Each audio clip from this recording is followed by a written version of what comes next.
42-এর লড়াইয়ে নেতার সাথে ভোটের পথের আরও একটা এপিসোড শুরু করছি আজ। ইতিমধ্যে দফা এগোচ্ছে আর ভোট প্রচারও জমজমাট। আর এই জমজমাট ভোট প্রচারের মধ্যে আজকে আমাদের উদ্দেশ্য হচ্ছে তমলুক। এই কেন্দ্র বরাবরই ভীষণ রকম জমজমাট, ভীষণ রকম কালারফুল। প্রচারের নিরিখে একদিকে যেখানে বিজেপি রয়েছে, তৃণমূল রয়েছে, তার পাশাপাশি কিন্তু লেফটও একটা ফাইট দিচ্ছে। কিন্তু কথা বলবো না, আর সরাসরি বরং যাওয়া যাক তমলুকের উদ্দেশ্যে। আপনারা থাকুন আমার সঙ্গে আজ নেতার সাথে ভোটের পথে বিশেষ সেগমেন্টে।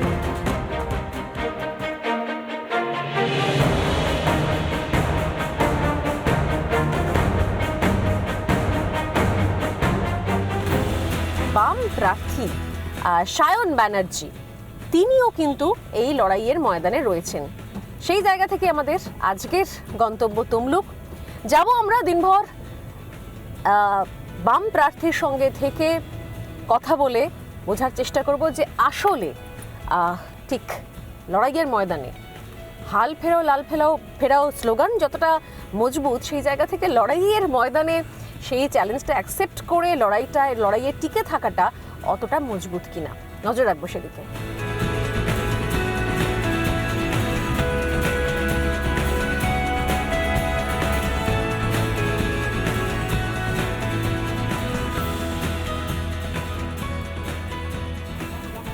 চলে এসছি আমরা ফাইনালি এই তমলুক লোকসভা কেন্দ্রে, এবং এই কেন্দ্রের যিনি প্রার্থী সায়ন ব্যানার্জি, একেবারেই তরুণ সেই প্রার্থী, সেই সায়ন ব্যানার্জির আপাতত প্রচার চলছে এক এক জায়গায়। গোটা তমলুক লোকসভা কেন্দ্রের বিভিন্ন জায়গাগুলো যতটা সম্ভব এই অল্প সময়ের মধ্যে সায়ন নিজের মতো করে কোথাও ঘুরে বেড়ানোর, দেখার, মানে একটা করে সেখানে কথা বলার চেষ্টা করছে, বিভিন্ন জায়গায় যাচ্ছেন।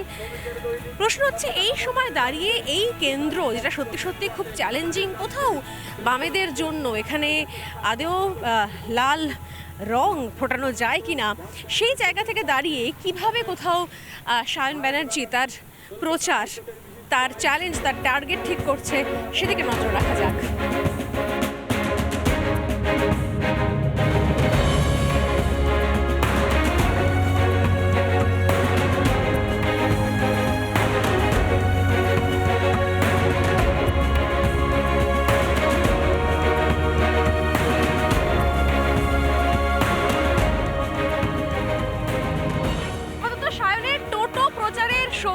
আমি সরাসরি সায়নের সঙ্গে কথা বলবো। কত শুরু থেকে নাম ঘোষণার পর থেকে দেখলাম যে সারাক্ষণ, মানে আমি তো দেখতে পাচ্ছি একদম কালো হয়ে গেছে রোদে ঘুরতে ঘুরতে, প্রবল রোদ, তীব্র দাবদাহ সব উপেক্ষা করে টানা প্রচার চলছে। গোটা লোকসভা কেন্দ্রটা আগে তো পুরো আননোন ছিল, এখন ঘুরতে ঘুরতে কি মনে হচ্ছে, কি কি ইস্যুগুলো সামনে আসছে? প্রথম কথা হচ্ছে মার্চ মাসের 14-15 তারিখ থেকে আজকে মে মাসের আমরা 9 তারিখে দাঁড়িয়ে আছি। আমি এর মাঝে 1-1.5 দিনের জন্য কলকাতা গেছিলাম। বাকি প্রতিদিন প্রচার কাজ, প্রতিদিন নিরন্তর প্রচার কাজ, এবং একদম গ্রামে বাড়িতে বাড়িতে গিয়ে মানুষের কাছে পৌঁছে যাওয়া, হাটে বাজারে পৌঁছে যাওয়া, সেই প্রচার কার্য করেছি। এর আগে প্রচুর কর্মসূচিতে এ জেলায় আসার অবস্থা হয়েছে, সৌভাগ্য হয়েছে, ইনসাফ যাত্রায় হেঁটেছি। ফলত সামগ্রিকভাবে কিছুটা চেনা পরিচিতি সবটা ছিল, কিন্তু যেটা মূল ইস্যু, যেটা একদম কোর ইস্যু উঠে আসলো প্রচার থেকে, সেটা হচ্ছে যে বেকারত্ব। আমাদের প্রজন্ম, কম বয়সী ছেলেমেয়েরা যারা পড়াশোনা শিখেছে, এরা চাকরি চাইছে, এবং হলদিয়া শিল্পাঞ্চল এটাকে রিভাইভ করতে হবে, এটাকে পুনরুদ্ধার করতে হবে, যেটা আমরা তৈরি করেছিলাম। আমাদের পাশে স্বর্ণালী এই মুহূর্তে র্যামকো সিমেন্টের কারখানা, ঠিক তার পাশে কোলাঘাট তাপবিদ্যুৎ কেন্দ্র, এগুলো বুদ্ধদেব ভট্টাচার্যের সরকার আমরা তৈরি করেছিলাম, আমাদের বয়সী ছেলেমেয়েরা কাজ করতো। কিন্তু দুর্ভাগ্যের হলেও সত্যি তারপরে পূর্ব মেদিনীপুরে আর নতুন করে কিছু হয়নি। হলদিয়ার পরে এখানে প্রচার করতে করতে মানে ধোঁয়া টোয়া দেখতে পাও, অনেকে আজকাল প্রচার করতে গিয়ে দূর থেকে ধোঁয়া দেখতে পান। আমরা এখান থেকে যে ধোঁয়া দেখতে পাই, সেই ধোঁয়া বামফ্রন্ট সরকারের আমলে শিল্পের তৈরি হওয়া ধোঁয়া। হলদিয়া পেট্রোকেমিক্যালসে আগুন জ্বলে ধোঁয়া বেরোয়, ওই ধোঁয়া হচ্ছে বামফ্রন্ট সরকারের তৈরি করা ধোঁয়া। আর অনেকে হুগলি থেকে যে ধোঁয়া দেখতে পাচ্ছেন, ওনারা দুদিন পরে শ্মশানের চুল্লির পাশ দিয়ে গেলেও চুল্লি থেকে ধোঁয়া উঠছে দেখেও হয়তো শ্মশানের থেকেও শিল্প মনে করবেন। আসলে যারা রাজ্যটাকে শ্মশান বানিয়ে দিয়েছে, তাদের কাছে চুল্লিটা শিল্পই মনে হবে, সেটাই স্বাভাবিক। এইভাবে টোটোয় প্রচার চলছে। আমি তো দেখলাম মাঝখানে কখনো ট্রেনে প্রচার, কখনো টোটোয় প্রচার, সেগুলো দেখতে পেয়েছি। মানে এই যে একদম প্রান্তিক এই তমলুক লোকসভা কেন্দ্রের যে বিধানসভাগুলোতে ঘোরা হচ্ছে, একদম ইন্টেরিয়ার জায়গাগুলোতে ঘোরা হচ্ছে, এতে আর মানে মানে রিয়েলাইজেশনটা কি, মানে সত্যি কি মানুষজন, মানে তোমরা স্লোগান দাও মাঝে মাঝে যে হাল ফেরাও লাল ফেরাও, হাল ফেরানোর অবস্থা রয়েছে, অপশন রয়েছে, স্কোপ রয়েছে? দেখো, স্কোপ যদি না থাকতো আমি সায়ন ব্যানার্জি 1.5 মাস ধরে এখানে মাটি আঁকড়ে পড়ে থাকতাম। ঠিক। আমি তোমাকে অনেস্টলি বলছি, এখন যে ট্রেন্ড, গোটা রাজ্য জুড়ে বামেদের ভোট বাড়বে, লেফটের ভোট বাড়বে, এটা ফ্যাক্ট, এটা মানে এটা হয়ে গেছে, এটা যাওয়ার হয়ে গেছে। আমরা এখানে লড়ছি তমলুক থেকে বামপন্থীদেরকে সিটটা সিকিওর করবার জন্য, জেতবার জন্য, 1 নাম্বার। 2 নাম্বার কথা হচ্ছে মানুষ তৃণমূল এবং বিজেপি দুজনকেই ট্রাই করে দেখে নিয়েছে।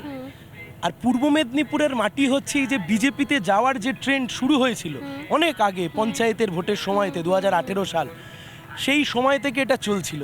এখন মানুষের একটা বিতৃষ্ণা চলে এসছে। এর আরও একটা বড় কারণ, যে ইডিসিবিআই বিজেপির সরকার এতদিন ধরে বলে আসলো তুমি আমাকে ভোট দিলে আমি পিসি ভাইপোকে জেল খাটাবো, আজকে পিসি ভাইপো ড্যাং ড্যাং করে বাইরে ঘুরে বেড়াচ্ছে। দিল্লির মুখ্যমন্ত্রী গ্রেপ্তার হয়ে গেল, ঝাড়খণ্ডের মুখ্যমন্ত্রী গ্রেপ্তার হয়ে গেল। একটা দুর্নীতি 2021, একটা দুর্নীতি 2022। মমতা ব্যানার্জির বিরুদ্ধে অভিযোগ কিন্তু 2013-14 সাল থেকে আজকে 2024 সালে দাঁড়িয়ে আছি।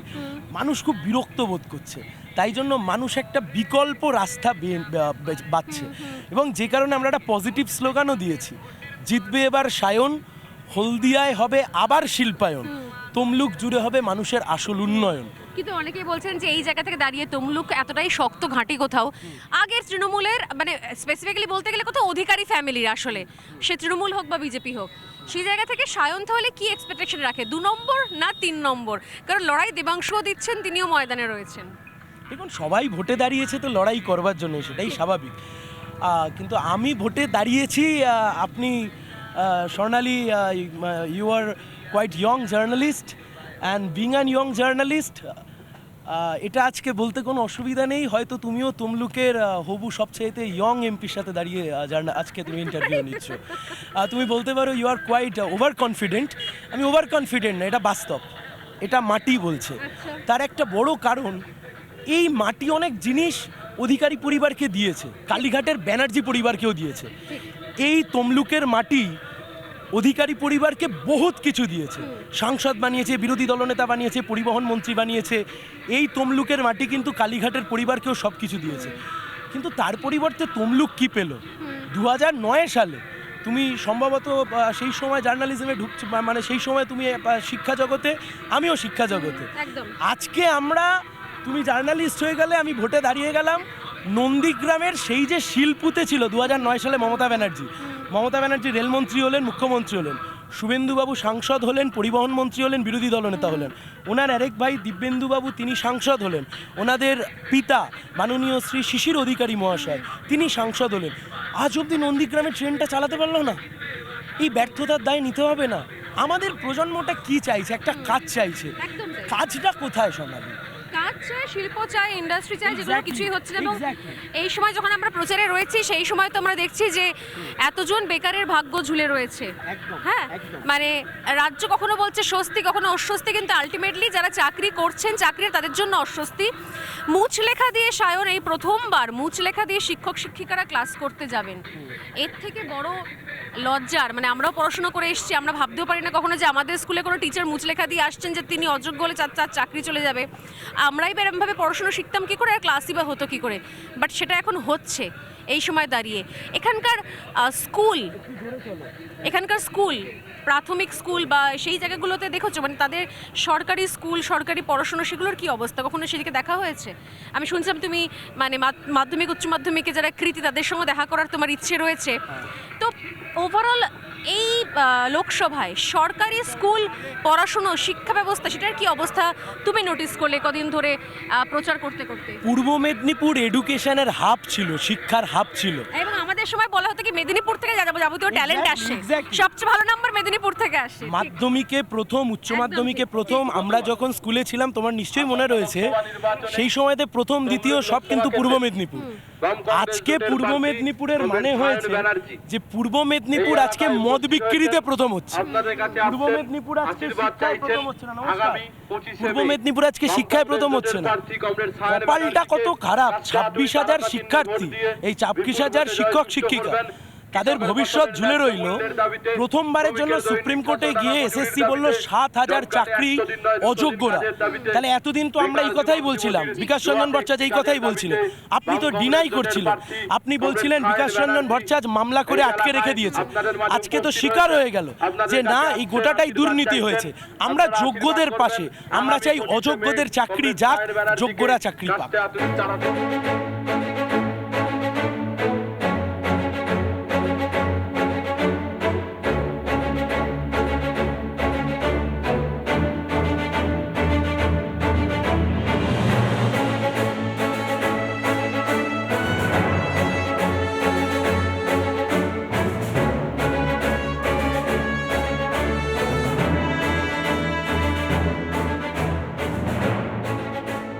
যাচ্ছি, একদিকে টোটোয় প্রচার চলছে সায়ন ব্যানার্জির, আর তার পেছন পেছন আমরাও একটা টোটোয় চেপে উঠেছি।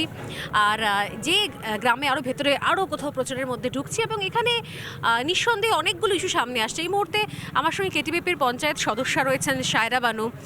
এই যে রাস্তাগুলো আমরা দেখছি, আমি দেখছিলাম যখন প্রচার চলছিল সায়নের, অনেকেই দুধার থেকে বলছিলেন যে এখন তো ঢুকতে পারছেন, গরমকাল, বর্ষাকাল আসলে এখানে পা ফেলতেও পারতেন না।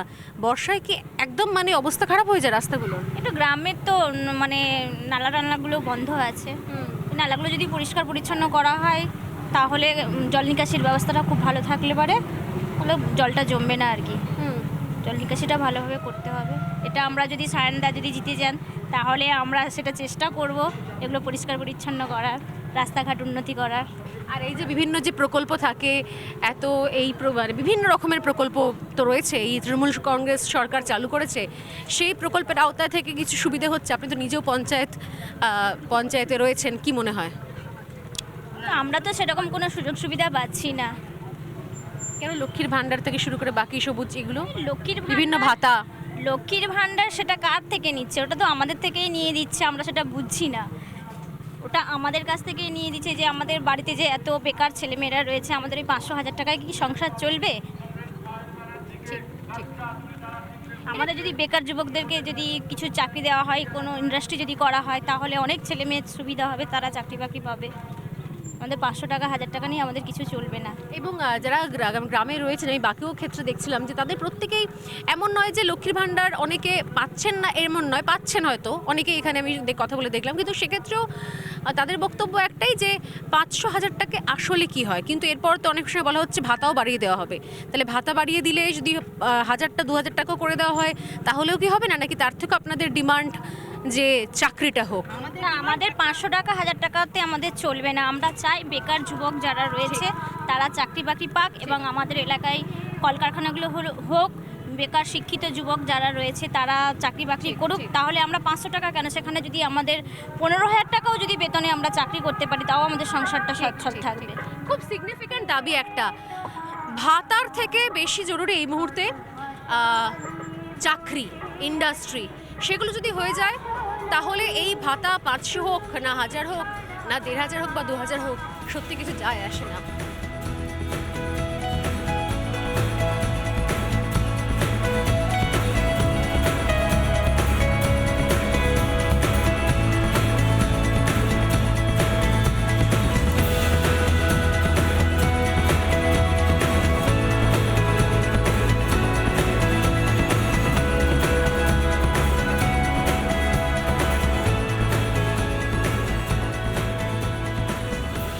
সকাল গড়িয়ে বেলা এবং এখনো পর্যন্ত চলছে একদম ব্যক্তিগত স্তরে প্রত্যেকের সঙ্গে জনসংযোগ করছেন সায়ন, এবং তার সঙ্গে বেশ কিছু জায়গাতে বেশ কিছু সমস্যা, লোকজনের কথা সেটাও শুনছেন ব্যক্তিগত স্তরে।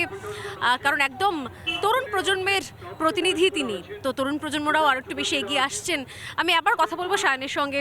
সায়ন, একদিকে যেখানে ইয়াং জেনারেশন তো বটেই, আমি দেখলাম মহিলারাও তারা বলছেন এই যে ভাতা, এই যে লক্ষ্মীর ভাণ্ডার 500 থেকে 1000 হয়েছে, এরপর নাকি 2000ও হবে, কিন্তু প্রত্যেকেরই এখন বক্তব্য যে রিসেন্ট টাইমে নাকি সেটুকুও ঠিক টাইমে আসছে না। অনেকেই অনেক জায়গা থেকে কেওয়াইসি চাওয়া হচ্ছে, ব্যাংক ডিটেলস চাওয়া হচ্ছে, বিভিন্ন কারণ দেখানো হচ্ছে, কিছু প্রবলেম আছে অ্যাকাউন্টে।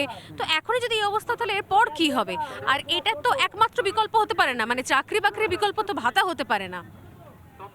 দেখো, কথা হচ্ছে যে লক্ষ্মীর ভাণ্ডার একটা সরকারের স্কিম, যে স্কিমে 500 টাকা 1000 টাকা দিয়ে কাউকে একটা সাইডে কিছুটার জন্য আপনি হেল্প করতে পারেন। কিন্তু খুব সত্যি কথা, 500-1000 টাকায় কোনো তৃণমূলের নেতার বউয়ের কি সংসার চলে? কোনো তৃণমূল কংগ্রেসের নেতার বউয়ের পকেট মানি 500-1000 টাকা না তো। আমার মা বোনেদেরকে 500-1000 টাকা দিয়ে তুমি ভোট চাইছো, আর পার্থ চ্যাটার্জির একদম 1 নম্বর বান্ধবীর ফ্ল্যাটে 55 কোটি টাকা খুঁজে পাওয়া যাবে, এই ধান্দাবাজিটা বাংলার মানুষ ধরতে পেরেছে। 500-1000 টাকায় আজকে কারুর সংসার চলে না। পাশে চাই মা, 500-1000 টাকায় আজকে কারুর সংসার চলে না। তোমার যদি লক্ষ্মীর ভাণ্ডার দিতে হয়, ন্যূনতম 4000-5000 টাকা দাও। 4000-5000 টাকার বাইরে কিভাবে সম্ভব একটা সংসার চালানো? কিভাবে সম্ভব একটা সংসার? এটাই তো এখনো পেন্ডিং রয়ে গেছে, সেক্ষেত্রে 4-5 হাজার টাকা লক্ষ্মীর ভাণ্ডার সম্ভব কিভাবে? এক্স্যাক্টলি, এটাই তো আমাদের কথা। রাজ্যের সরকার যে প্রাপ্য ডিএ রাজ্য সরকারের কর্মচারীদের, সেই ডিএ দিচ্ছে না, 1 নাম্বার। 2 নাম্বার, আপনি দেখুন প্রচুর শূন্য পদ, সেই শূন্য পদ ফাঁকা পড়ে আছে, সেই শূন্য পদে নিয়োগ বন্ধ, সেই শূন্য পদে নিয়োগ করছে না রাজ্যের সরকার। আমাদের রাজ্যের মুখ্যমন্ত্রী, এমনকি অর্থমন্ত্রী, তিনি বলেছিলেন আমি টাকা দিতে পারবো না, ভিখারি হয়ে যাচ্ছি। আসলে এমনভাবে একটা সরকার চলছে যার বাজেট, পাশে চাই বন্ধু, যার বাজেট মুখ্যমন্ত্রী তৈরি করেন ট্রেডমিলে হাঁটতে হাঁটতে, যে বাজেটের কোনো মাথা মুন্ডু কিছুই নাই, শুধুই লোক দেখানো বাজেট, যার ফলে পশ্চিমবাংলা আজকে পিছিয়ে যাচ্ছে। কিন্তু আবার বলছি, এই করে একটা রাজ্য এগিয়ে যেতে পারে না, এই করে একটা প্রজন্ম এগিয়ে যেতে পারে না। আমরা ধ্বংস হচ্ছি, আমরা ধ্বংস হচ্ছি লিটারেলি। আমি ক্যামেরাম্যানকে বলবো তারা যদি দেখান আমাদের বাদিকে, এই যে কোলাঘাট তাপবিদ্যুৎ কেন্দ্র, যে ধোঁয়া বেরোচ্ছে, এটাকে শিল্প বলে, কলকারখানা বলে। সরকারের কাজ এটা তৈরি করা, আমরা তৈরি করেছিলাম। আরও ভালো কিছু তৈরি করবার জন্য মানুষ হয়তো তৃণমূলকে ভোট দিয়েছিল, কিন্তু মানুষ আজকে ফেড আপ হয়ে গেছে তৃণমূলের প্রতি। আশীর্বাদ করে দিতে হবে। নমস্কার, নমস্কার। সায়ন ব্যানার্জি কাছতে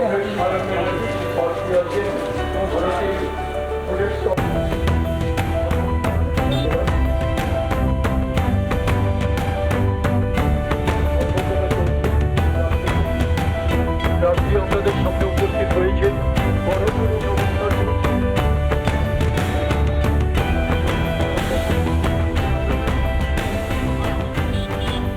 প্রচার চলছে তমলুক লোকসভা কেন্দ্রের, এবং এক এক করে যেরকম আমরা দেখছি যে এখানে যে লড়াই, মূলত একদিকে অভিজিৎ গাঙ্গুলি প্রাক্তন বিচারপতি বিজেপির প্রার্থী, তার সঙ্গে লড়াইয়ের ময়দানে রয়েছেন দেবাংশু ভট্টাচার্য তৃণমূল কংগ্রেস প্রার্থী।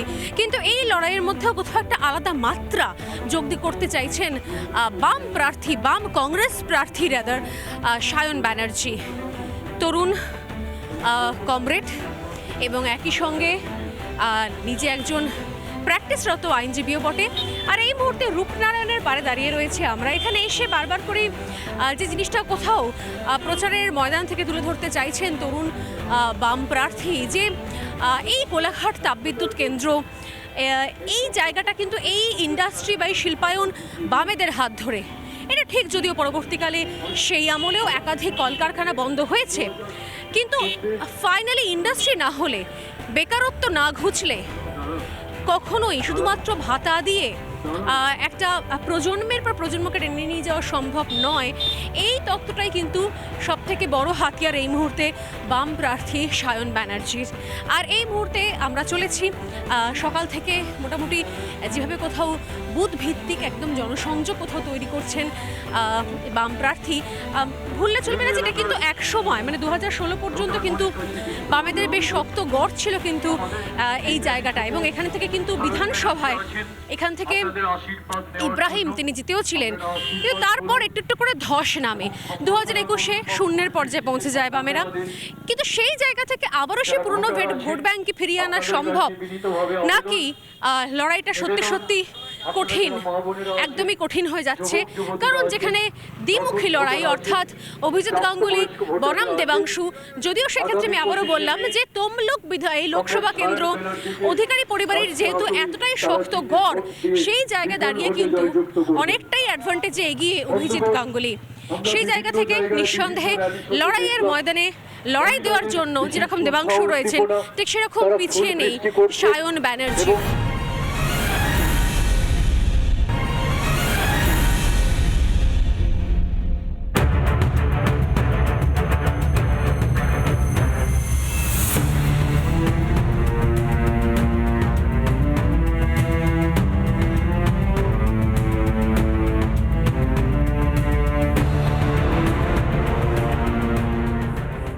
বাম কংগ্রেস প্রার্থী হিসেবে জোরদার প্রচার চলছে। প্রচারের মাঝখানে মাঝে মাঝে একটু ব্রেকও নেওয়া হচ্ছে, তার সঙ্গে কখনো ডাব, কখনো ওআরএস, এগুলো চলছে। সায়ন, এই গরমের মধ্যে প্রচারের মাঝখানে সব প্রার্থীরা মোটামুটি কম বেশি নিজেদের ডায়েট নিয়ে খুব কনসিয়াস হয়ে গেছে, কারণ টিকে থাকতে হবে লড়াইয়ে, আর এই গরমের সঙ্গে ফাইট চলছে, লড়াই চলছে। তা তোমার প্ল্যানটা কি ডায়েটে, মানে সুস্থ থাকার জন্য? আমি সকালে ছাতু খাই, ছাতুর সাথে গুড় খাই, তারপরে ডাব খাই, মানে বেরিয়ে প্রচারে যেতে যেতে একটু ওআরএস খাই, দুপুরে যেখানে পারি একটু ভাত, ডাল, সবজি আর একদম হালকা খাবার। সন্ধেবেলায় কেউ জিজ্ঞেস করে যে কি খাবে, তখন আমি তার কাছে বলি একটা তরমুজ খাবো, আমি একটু তরমুজ খাই। আর রাত্রিবেলা বাড়ি ফিরে আবার, মানে বাড়ি তো ফেরা হয় না, পার্টি অফিসে ফিরে আবার ওই ভাত বা কিছু যখন যা হয় একদম মানে ঝোলের মতো তাই খেয়ে আবার ঘুমোতে চলে যাই। আমি সারাদিনে যদি এখন আমাকে কেউ লিকুইড খেয়ে থাকতে বলে, আমার পক্ষে সেটা সবচেয়ে ভালো, মানে তাতে আমার কষ্টটা কম হয়। কিন্তু লিকুইড খেলে আমি দেখলাম যে সারাদিনে মানে সায়নের কিন্তু চায়ের নেশা নেই প্রায়, মানে আমাদের নিজেদেরই দুপা অন্তর অন্তর চা না হলে চলে না দাঁড়িয়ে থেকে, বাট সায়নের সঙ্গে কোনো চায় পে চর্চা হলো না। চায়ের নেশাটা নেই কেন? তুমি আমার সাথে ডাবের চর্চা করতে পারো, তুমি আমার সাথে ওআরএস এর চর্চা করতে পারো। চায় পে চর্চা, আসলে চা মানে খুব মানে ক্লান্তি না বোধ করলে আমি জেনারেলি চা খাই না। গতকাল নন্দীগ্রামে রাতে প্রচার শেষে ভয়ঙ্কর ক্লান্ত লাগছিল, সেই সময়তে দু চুমুক চা হয়েছে, বাদবাকি আমি ডাব, তরমুজ এসবেই থাকি। আচ্ছা, সারাদিন কিরকম টোটোয় মাথায় রোদের নিয়ে টোটোয় নিয়ে প্রচার চলে, নাকি মাঝে মধ্যে দামি বেশ 17-18 লাখ টাকার গাড়িতেও প্রচার হচ্ছে? না, 17-18 লাখ টাকার গাড়ি আজ এই মুহূর্তে ভাইরাল হয়ে গেছে সায়ন ব্যানার্জি নিজের দামি গাড়ি করে মনোনয়ন জমা দিয়েছেন, লাল রঙের একটা টুকটুকে ব্র্যান্ডেড কার, তো সেটা নিয়ে কি প্রচার চলে নাকি ওটা মনোনয়নের জন্য শুধু ছিল? প্রথম কথা হচ্ছে ওটা আমার নিজের গাড়ি, ওটা আমার কষ্টার্জিত টাকায় কেনা আমার নিজের গাড়ি, এ নিয়ে অস্বীকার করবার কোনো জায়গা নেই। তাহলে বাবা দেয়নি? না, আমার কেনা গাড়ি 18 লাখ টাকার গাড়ি নয়, 10 লাখ টাকার গাড়ি। তৃতীয় কথা হচ্ছে মনোনয়নে ওই গাড়িটাতে আমি ছিলাম, কিন্তু এত ভিড় ছিল দু সাইড থেকে গাড়ির কাঁচ ভেঙে যেত। আমি গাড়ি থেকে নেমে গিয়ে নিজে হাঁটতে হাঁটতে গেছি। দেখো, আমাদের দেশে মুখ্যমন্ত্রী, আমাদের রাজ্যের মুখ্যমন্ত্রী, তার জন্য যে বিমানটা ভাড়া করা হয়েছে, তার জন্য এই 3 বছরের জন্য কয়েক কোটি টাকা তার জন্য গেছে। আমাদের দেশে প্রধানমন্ত্রীও একটা দামি প্লেনে করে ঘুরে বেড়ান, আমি যে যা পারে ঘুরে বেড়াক, আমি এই পায়ে হাওয়াই চটি রয়েছে, এটা কাউকে দেখে নয়, এটা আমার কমফর্টের জন্য। আচ্ছা, পায়ে কিন্তু হাওয়াই চটি পরে রয়েছে সায়ন, এটা কিন্তু তুমি একদম প্রচারে, মানে হাওয়াই চটি নিয়ে তুমি স্লোগান দিতে পারবে না, নিজে হাওয়াই চটি পরে। হাওয়াই চটির সাথে শোনো, আমি তোমাকে একটা কথা বলি, হাওয়াই চটি বুট যে যাতে কমফোর্টেবল পড়ুক, আমার এটা পরে আমি এটা যখন তখন খুলে যাত্রার বাড়িতে ঢুকে যেতে পারি, নাহলে ওই বুট পরলে দড়ি বাঁধো, ফিতে বাঁধো, এসব আমার অসুবিধা হয়। আমি 14ই মার্চ থেকে এই মাটিতে প্রচার করছি। আমি প্রথম 1 মাস পায়ে হেঁটে প্রচার করেছি, এই টোটোর প্রচার শেষ 10 দিন চলছে। ফলত যে বা যারা, আর এই কিছু মানুষের অভ্যাস আছে অন্যের গাড়ি, অন্যের বউ, অন্যের বাড়ি, এসব কিছুতে চোখ দেয়, এটা ভালো না, এটা বাজে অভ্যাস, এটা ঠিক অভ্যাস না, এই অভ্যাস ঠিক না, এটা ঠিক ভালো না। ঠিক আছে, আপনারা দেখেছেন, ঠিক আছে, ভালো লেগেছে, কিন্তু আবার আমি বলছি, গাড়ি বাড়ি চড়া বা গাড়ি বাড়িটা অপরাধ নয়, কিন্তু অপরাধ হচ্ছে আপনি সেটা চুরি দুর্নীতির টাকায় করেছেন না খেটে করেছেন। যদি কেউ খেটে করে তাতে কারুর কোনো আপত্তির জায়গা নেই। লড়াইয়ের ময়দানে বাম প্রার্থীরাও বেশ সেই গ্ল্যামারাস প্রচার, এটা তো প্রথমবার দেখতে পাওয়া যাচ্ছে, এত একদিকে এত ইয়াং ফেসেস, তার সঙ্গে একটা বেশ গ্ল্যামারাস প্রচার। আমার কাছে যদি টাকা থাকতো আর পার্টি যদি অনুমোদন দিত, হেলিকপ্টার নিতে নাকি? আমি একই দিনে নন্দীগ্রাম থেকে হলদিয়া হয়ে কোলাঘাটে প্রচার করতাম, তার জন্য হেলিকপ্টার লাগতো, কিন্তু তার জন্য প্রচুর টাকা লাগে। সেই টাকা বামপন্থীদের নেই, ইলেকটোরাল বন্ডও নেই, সারদা রোজভ্যালি নারদাও নেই, আর তার সাথে শিক্ষক নিয়োগ দুর্নীতির টাকাও নেই। সোশ্যাল মিডিয়াতে বলেছিলাম হেল্প পাঠান, এখন অবধি 4 লক্ষ টাকা মানুষজন পাঠিয়েছেন, আর বাদবাকি সবাই যা মিলে হেল্প করেছেন তাতে প্রচার চলছে, এই প্রচারই চলছে, এই পুঁজি করেই জিতবো, এটাই আসল কথা। কিন্তু আবার বলছি, সময়ের সাথে তাল মিলিয়ে এগিয়ে যাওয়াটাই বুদ্ধিমত্তার পরিচয়। একদম। ইয়াং জেনারেশন বারবার করে বলা হচ্ছে, আমি ভোটেও শুনছিলাম যে তরুণ প্রজন্ম ইয়াং জেনারেশনের পাশে থাকুন, কিন্তু ভোটের ময়দানে বা প্রচারে বা সংগঠনের ক্ষেত্রে সেরকম ইয়াং ফেসেস দেখতে পাচ্ছি না। তখন পুরনো সংগঠন যারা এতদিন ধরে সামলে এসছেন তারাই রয়েছেন। ইয়াং ফেসেস কি তাহলে সবই হচ্ছে ভাতা হোক বা স্কোপ হোক বা অপরচুনিটি হোক শাসক দলের দিকে চলে গিয়েছে, কি মনে হয়? না না, তা কেন? ধরো তোমাদের রিপাবলিক, অর্ণব গোস্বামীর মতো এক্সপিরিয়েন্স জার্নালিস্টও রয়েছে, তোমরা ইয়ং, একদম পুরো ইয়ং ফ্রেশ ব্লাড তোমরাও রয়েছো, পার্টিটাও এরকম স্বর্ণালী। এখানে মোহাম্মদ নতুন ক্রমশ আসছে, নতুন তৈরি হচ্ছে অভিজ্ঞতা, নতুন, এটা তো আন্দোলনে তৈরি হয়। আমাদের এখানে ইব্রাহিম আলী দাঁড়িয়ে আছে, 2016 সালে ইব্রাহিম জিতেছিল। 2016 সালে গোটা রাজ্যে সবচাইতে ইয়ংগেস্ট MLA হাউসের মধ্যে সেটা কিন্তু ইব্রাহিম। আজকে আমাদের প্রার্থীদের মধ্যে সৃজন আমার চেয়ে মনে হয় 1.5-2 মাসের বড়, দীপশিতা আমার চেয়ে 2-3 মাসের বড়, প্রতিকূর আমাদের চেয়ে 1 বছর খানেকের বড় সম্ভবত হতে পারে। এই যে 30 থেকে 31, আমরা তো কেউ হেলিকপ্টারে করে নামিনি, আমাদের কেউ বাবা কাকা মন্ত্রী নয় যে এসে আমাদেরকে একটা ভোটে দাঁড় করিয়ে দিয়েছে। লড়াই লড়েছি, আন্দোলন করেছি, জেলে গেছি, আদালতে লড়েছি, বাইরে লড়েছি, কারুর মাথা ফেটেছে, পুলিশকে তোয়াক্কা করিনি, ওপেন চ্যালেঞ্জ করেছি। এই লড়াই লড়বার পরে পার্টি বলেছে যাও এবার ভোটে গিয়ে লড়ো, সেই কাজ করছি। এবং সম্ভবত সায়ন কিন্তু সব থেকে আমার মনে হয় ইয়াংগেস্ট, সব থেকে অল্প বয়সী যারা বাম প্রার্থীরা এবারে প্রতিদ্বন্দ্বিতা করছেন তার মধ্যে সব থেকে ইয়াং। আমি একটুখানি ইব্রাহিমের সঙ্গে কথা বলি যে এতদিনের যে ভিত্তি সংগঠন 2016 পর্যন্ত যা ছিল, এবার কি মনে হচ্ছে একটুখানি আবারও সেই রিভাইভ কিছু হচ্ছে, আবারও পুরনো ভোট ব্যাংক একটু একটু করে ফিরে আসছে, কি মনে হচ্ছে? মানে শুরু থেকে আপনিও সায়নের সঙ্গে রয়েছেন এবং আমি দেখলাম যে প্রতি জায়গাতে ইব্রাহিম কিন্তু নিজে থেকে দায়িত্ব নিয়ে পরিচয় করিয়ে দিচ্ছেন, যেই নিয়ে সায়ন আইনজীবী আমাদের প্রার্থী প্রত্যেক ক্ষেত্রে দায়িত্ব নিয়ে আগে থেকে এসে প্রচার করিয়ে দিচ্ছেন, তো কি মনে হয় সেটা? মানুষ কি পাচ্ছেন? তৃণমূল এবং বিজেপির যে গোপন বোঝাপড়া, এটা মানুষের কাছে আজকে স্পষ্ট হয়ে গিয়েছে। তাই মানুষ বামেদের দিকে ফিরছে এবং আমরা প্রত্যয়ী আত্মবিশ্বাসী যে আমরা জিতব। মানুষ দেখছে যে দিল্লির মুখ্যমন্ত্রী গ্রেপ্তার হয়, মানুষ দেখছে যে ঝাড়খণ্ডের মুখ্যমন্ত্রী গ্রেপ্তার হয় দুর্নীতির দায়ে, কিন্তু এ রাজ্যের মুখ্যমন্ত্রী এবং তার ভাইপো দুর্নীতিতে জড়িত থাকা সত্ত্বেও গ্রেপ্তার হয় না। এটা তৃণমূল বিজেপির গোপন বোঝাপড়া মানুষের চোখে স্পষ্ট হয়ে গেছে। তাই আমরা দৃঢ় বিশ্বাসী যে মানুষ বামেদের দিকে ফিরছে। বামেদের কি আইন ব্যবস্থার উপর আস্থা রয়েছে? আইনের উপর আস্থা আছে। লড়াই আমাদের শেষ পথ, আমাদের লড়াই করে আমাদের ছিনিয়ে আনতে হবে, এটাই আমরা বিশ্বাস করি। তাই আমরা মাঠে ময়দানে প্রতিদিন আমরা আছি। এইভাবেই চলছে এবং দিন গড়িয়ে মানে সকাল গড়িয়ে বেলা, বেলা গড়িয়ে দুপুর, কিন্তু ওই যে বললাম যে লিকুইড ডায়েট, কখনো কেউ লিকুইড ডায়েটে ভরসা রাখছেন, আর এইভাবেই প্রচারের ময়দানে প্রচারের গাড়ি এগিয়ে চলছে। 1-to-1 জনসংযোগের যে ছবিও আমরা দেখলাম, এরপর আরও জনসংযোগের অপশন রয়েছে, জায়গা রয়েছে, কারণ সামনে হাতে এখনও কয়েকদিন বাকি রয়েছে।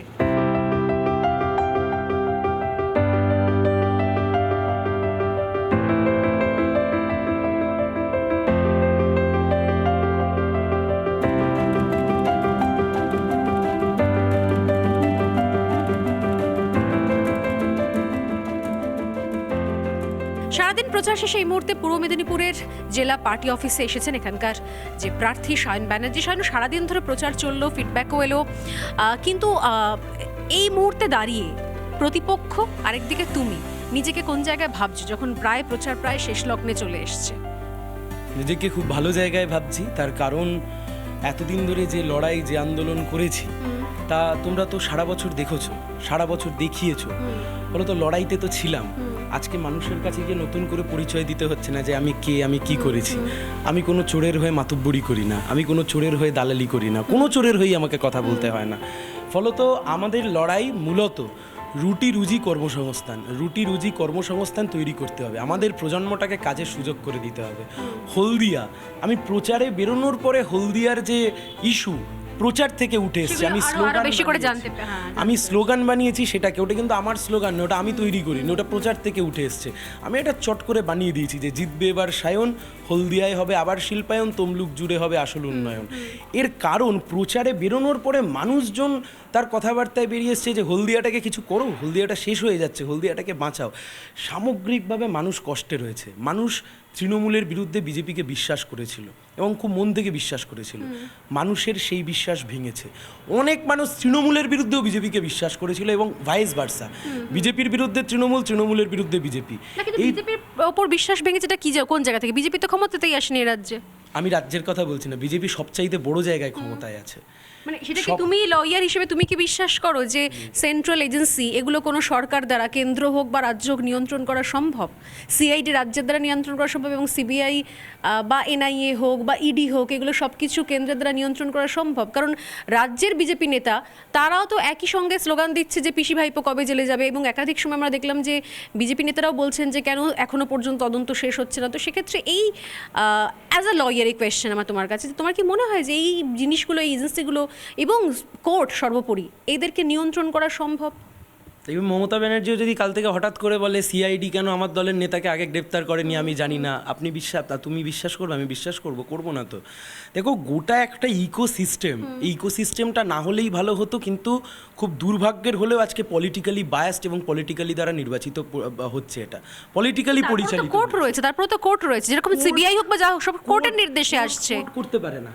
আমি তোমাকে কোর্টের কথা বলছি, তাহলে সারদা রোজভ্যালির তদন্তের ক্ষেত্রে সুপ্রিম কোর্টই বলেছিল মাথা খুঁজে বের করতে হবে, কিন্তু কোর্ট নিজে গিয়ে তদন্ত করতে পারে না। কোর্টকে বিশ্বাস করতে হয়, ভরসা করতে হয় কোনো না কোনো এজেন্সির ওপরে, সেটা পুলিশ হতে পারে, সিবিআই হতে পারে, সিআইডি হতে পারে, এনআইএ হতে পারে, যে কেউ। দেখো, খুব সোজা প্রশ্ন, এত গোল গোল ঘুরে লাভ নেই। একটা প্রশ্নের উত্তর আজকে বিজেপির নেতাদেরকে দিতে হবে। 2014 সালে এরকমই ভোটের সময়তে, একদম last phase election, supreme court বলল সারদা রোজভ্যালির মাথা খুঁজে বের করতে হবে। আমরা 2024 সালে দাঁড়িয়ে আছি। যারা জেলে গেছিল, মদন মিত্র আজকে ওলাবলি করে বাইরে ঘুরে বেড়াচ্ছে। সুদীপ বন্দ্যোপাধ্যায় লোকসভার বিরোধী দলনেতা, তৃণমূল কংগ্রেসের নেতা, একদম মর্যাদার সাথে ঘুরে বেড়াচ্ছে। তাপস পাল প্রয়াত হয়েছেন। হেমন্ত বিশ্ব শর্মা বিজেপিতেই চলে গেছেন। তাহলে একটা প্রশ্ন আজকে তো মানুষ জানতে চাইবে, হাজার হাজার কোটি টাকা যে উড়ে গেল, তাহলে মাথাটা কোথায়? এই মাথাটা কেন ধরা যাচ্ছে না? এবং এখানে বিজেপির রাজ্য নেতাদের জ্বালা আমরা জানি, যে কারণে আমি আমার বক্তৃতায় বলছি খুব স্পষ্টভাবে যে বিজেপির রাজ্যের নেতারা যতই চেঁচামেচি করুক, বিজেপির কর্মীরা রাস্তায় যতই মার খাক, ধস্তাধস্তি করুক, কিন্তু আসলে দিল্লির নেতারা, বিজেপির দিল্লির নেতারা একদম ডাইরেক্ট প্রোটেকশন দিয়েছে। এবং যদি প্রোটেকশন না দিত, এত চুরি করবার পরেও জেলে না গিয়ে বাইরে আছে কি করে? আমাদের কথা খুব পরিষ্কার। দেখো, আমি তোমাকে একটা ঘটনার কথা মনে করাচ্ছি। তাহলে অ্যাটলিস্ট কোর্টের রায় বা কোর্টে যেভাবে চলছে, কোর্ট হিয়ারিং যেভাবে আসছে, সেটার উপর ভরসা রয়েছে। কোর্ট যেটুকু হয়েছে সায়ন কোর্টের ব্যানার্জি জন্য, আমি তোমাকে বলছি যেটুকু হয়েছে কোর্টের জন্য। এই SSC TET court monitoring CBI ছিল বলে এত দূর এগিয়েছে, না হলে এটাও সারদা রোজভ্যালির মতো অনেক আগে জলে চলে যেত। দেখো, আজকে বিজেপির কাছে কিন্তু সুযোগ ছিল। আমি একজন সাধারণ মানুষ হিসেবে বলছি, 2 মিনিটের জন্য আমি প্রার্থী নই। বিজেপির কাছে কিন্তু সুযোগ ছিল একটা ফ্রেশ জিনিসকে বাংলার মানুষকে রিপ্রেজেন্ট করবার। সেখানে বিজেপি কি করলো? বিশ্বজিৎ কুণ্ডু, কালনার বিধায়ক, যে নিজের মুখে স্বীকার করছে, হ্যাঁ আমি আমার বউকে চাকরি বিক্রি করেছি, আমি পরিবারকে চাকরি বিক্রি করেছি, আপনি তাকেই নিয়ে গিয়ে ঘুরপথে আজকে প্রার্থী করে দিলেন বিজেপির। আজকে এখানে যিনি বিজেপির প্রার্থী হয়েছেন, তিনি তমলুকের একটি ব্লকে যাকে ডান হাত করে প্রচার করছেন, আজকের বিজেপির যিনি প্রার্থী, তিনি আদালতে বসে যে রায় দিয়েছিলেন তার স্ত্রী অযোগ্য, চুরি করে চাকরি পেয়েছে বলে তার চাকরি চলে গেছে, তাকে আপনি আজকে ডান হাত বানিয়ে তাকে প্রচার করছেন। 4 তারিখ কেউ জিতবে, 4 তারিখ কেউ হারবে, কিন্তু কথা হচ্ছে যে মোরালিটির বেসিক পার্টটুকু রয়েছে সেটুকু যদি বিসর্জন দিয়ে দিই, তা রাজনীতিতে আর কি পড়ে থাকবে? এর মাঝখানে, প্রচারের মাঝখানে কখনো দেখা হয়েছিল অভিজিৎ গাঙ্গুলির সঙ্গে? না, কারোর সাথেই দেখা হয়নি। সবাই লড়াইতে নেমেছে, তারা তাদের লড়াই করবেন, তারা তাদের কথা বলবেন, কিন্তু আমাদের কথা খুব স্পষ্ট। আমার কাছে রাজনীতিটা খুব পবিত্র একটা জায়গা এবং আমার কাছে একটাই কর্তব্য। যদি তুমি আমাকে জিজ্ঞাসা করো যে সায়ন তুমি এত দৌড়চ্ছ, এত খাটছো, বলছি কারণ এটাই আমার কর্তব্য, লড়াই করা আমার কর্তব্য। ফলাফল আমার হাতে নেই, আমি যা করতে পারি আমি তা লড়াই করতে পারি। এবং বয়স 31, আমার একটা এক্সট্রা প্লাস পয়েন্ট হচ্ছে, আমার একটা মাইনাস পয়েন্ট আছে, সেটা হচ্ছে তৃণমূল আর বিজেপির যা ফান্ডিং। অভিষেক ব্যানার্জি একদিন হচ্ছে বেহালা থেকে উড়ে হলদিয়ায় এসে মিটিং করে একটা বড় হোটেলে মিটিং করে উনি ফিরেছেন। ওদিনে উনি টোটাল যে খরচাটা করেছেন সেটা হয়তো আমার গোটা 2 মাসের ক্যাম্পেন থেকে শুরু করে এন্টায়ার খরচা। তৃণমূল আর বিজেপির মতো আমার কাছে ফান্ডিং নেই। আমার কাছে যেটুকু রয়েছে, আমার চোখে স্বপ্ন আছে আর আমার লড়বার জেদ আছে। আমি জানি যখন যারা শাসক দলে থাকে তারাই সব থেকে বেশি প্রচার ক্যাম্পেইনে গিয়ে, যখন অন্য বিরোধী দল যারা জিরো থেকে শুরু করে তাদের তো সেই ব্যাপারটা, সেই জায়গাটা থাকে না। এটা তো সময়ের সঙ্গে সঙ্গে পরিবর্তিত হতেই থাকে। কিন্তু একটা জিনিস ভালো কি, তুমি অন্তত এইটুকু জায়গা থেকে ভীষণ রকম আশাবাদী যে লড়াইটা তুমি করছো এবং শেষ মুহূর্ত অবধি যেই থাক প্রতিপক্ষ, তার যেইভাবেই তার সংগঠন থাক, সাপোর্ট থাক বা যাই থাক, হোয়াট এভার, তুমি শেষ মুহূর্ত অবধি এই লড়াইয়ের ময়দানে রয়েছো, আছো এবং থাকবে। একদম এক্স্যাক্টলি, এবং কনফিডেন্সের সঙ্গে। কনফিডেন্সের সাথে থাকবো। এবং আমি এই লড়াইটা যে হাল ফেরাতে পারবে তোমরা, তোমাদের এই নতুন জোয়ার ফেরাতে পারলে আমরাই ফেরাতে পারবো। Great. যদি কেউ ফেরাতে পারে তাহলে আমরাই ফেরাতে পারবো। সেলিমদা মুর্শিদাবাদ থেকে দাঁড়িয়ে তৃণমূলের এজেন্টকে ঘাড়ে এরকম হাড় দিয়ে বের করে বলে দিয়েছে হাত দিয়ে যে তোমার দালালি অনেক দিন হয়ে গেছে ভাই, এবার আর টিকবে না তোমার দালালি। মানুষ মানুষের ভোট দেবে, তাতে যদি মানুষ কাউকে ভোট দিয়ে অন্য কাউকে জেতান, মানুষ ভোট দিক। কিন্তু আমাদের কথা খুব পরিষ্কার, দেখো আমি ভোটটা দিতে দিক, দেওয়া হোক। এক্স্যাক্টলি, আমার লড়াই কার বিরুদ্ধে? তুমি যদি আমাকে বলো সায়ন তোমার লড়াই কি তৃণমূলের প্রার্থীর বিরুদ্ধে, বিজেপির প্রার্থীর বিরুদ্ধে? না, সায়ন ব্যানার্জিকে লড়তে হচ্ছে একজন বিরোধী দলনেতার সাথে, সায়ন ব্যানার্জিকে লড়তে হচ্ছে তৃণমূলের 2টো মন্ত্রীর সাথে। এই ভার্সেস করে আমি আছি। ফলত এই লড়াইয়ের হিম্মত কজনের হয় যে ময়দানে দাঁড়িয়েছে এই লড়াইটা লড়বে? আমরা আছি তো, এবং এই লড়াইতে তো আস্তে আস্তে এগিয়েছি এবং আস্তে আস্তে এগোই তো। তোমরা যখন রিপাবলিক লঞ্চ করেছিলে বাংলায়, তোমরা তো একদম গ্রাউন্ড থেকে উঠতে এগিয়েছো তো। ফলত আমরাও গ্রাউন্ড থেকে উঠতে এগোচ্ছি এবং আমরা আশাবাদী। দেখো, চোখে স্বপ্ন আছে, কাজ করার ইচ্ছা আছে। তোমরা কলকাতা থেকে দৌড়ে এসছো, এই ভোটের মরশুমে তোমাদের মাধ্যমে বাংলার মানুষকে একটাই বার্তা পৌঁছে দিতে পারি, ভরসা করুন, ঠকবেন না।